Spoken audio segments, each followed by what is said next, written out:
Welcome to this lesson on evaluating evidence and quotation function. This is a critical reading skill.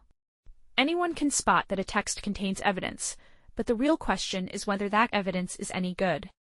Is it strong or weak? Is it relevant or misleading? And when an author includes a direct quotation, why have they chosen that particular quote? By the end of this lesson, you will be able to assess evidence quality and explain why authors use quotations the way they do.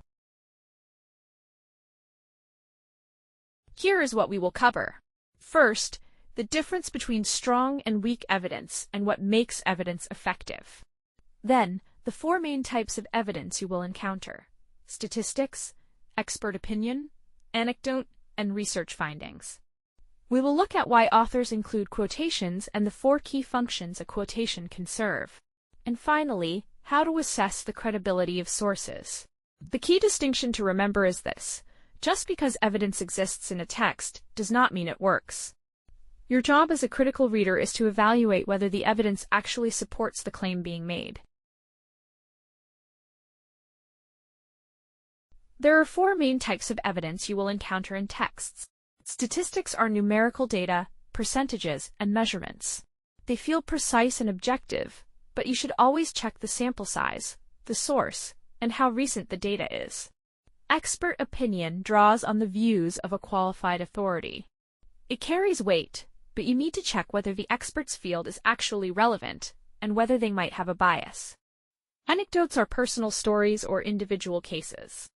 They are relatable and human, which is their strength. But a single story cannot be generalized to everyone.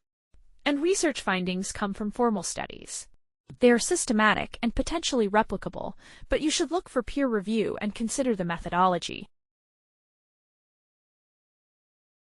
How do you tell strong evidence from weak evidence? Strong evidence has 5 qualities.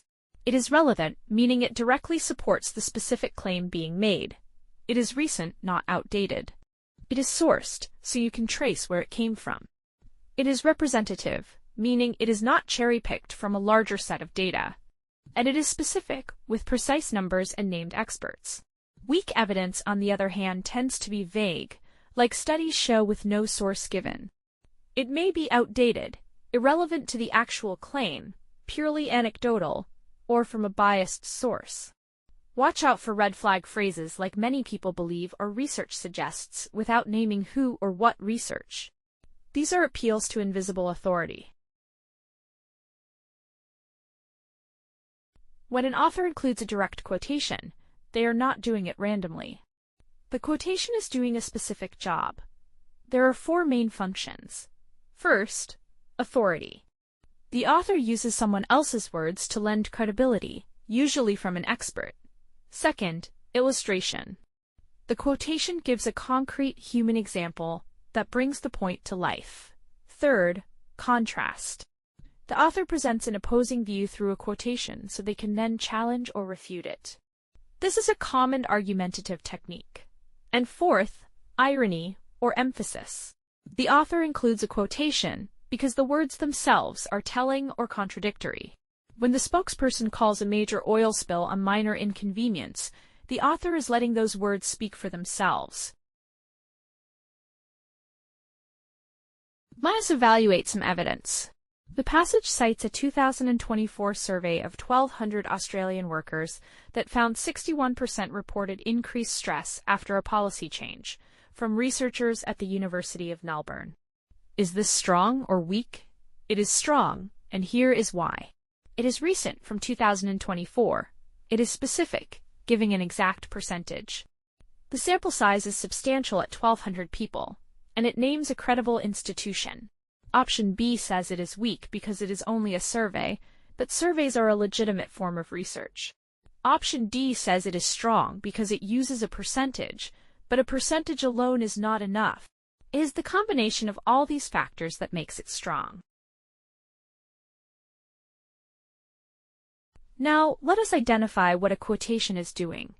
The passage says some industry leaders dismissed the findings. Then, it quotes a CEO, saying the data is preliminary and the sample too small.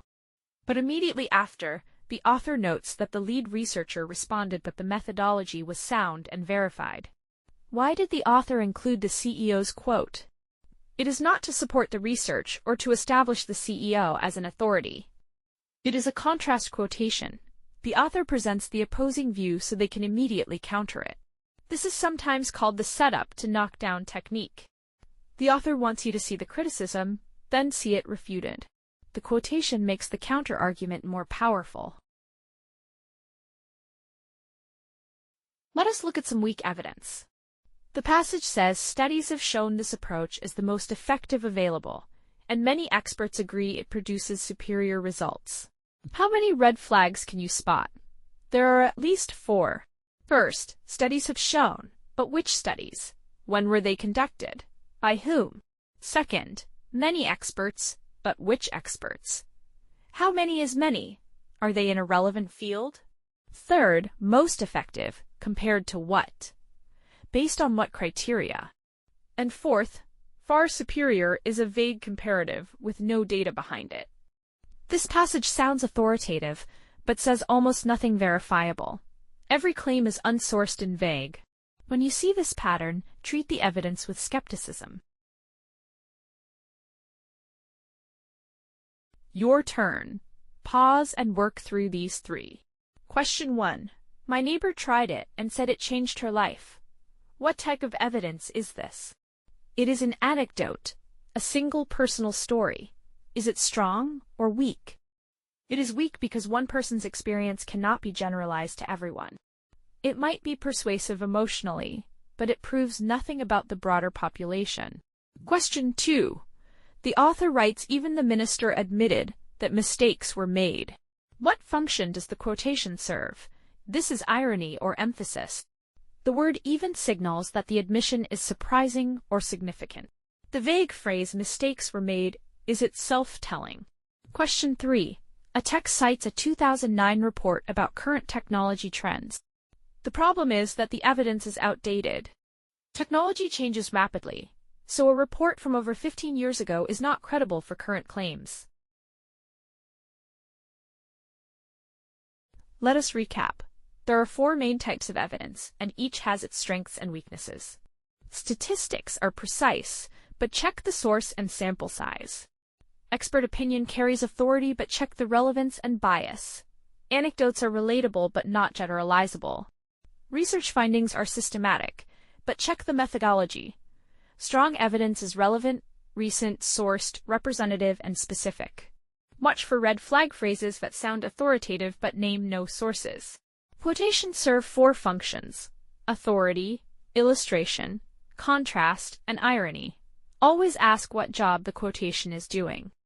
And remember, the critical reader's question is always this: does the evidence actually support the specific claim, or does it just sound convincing?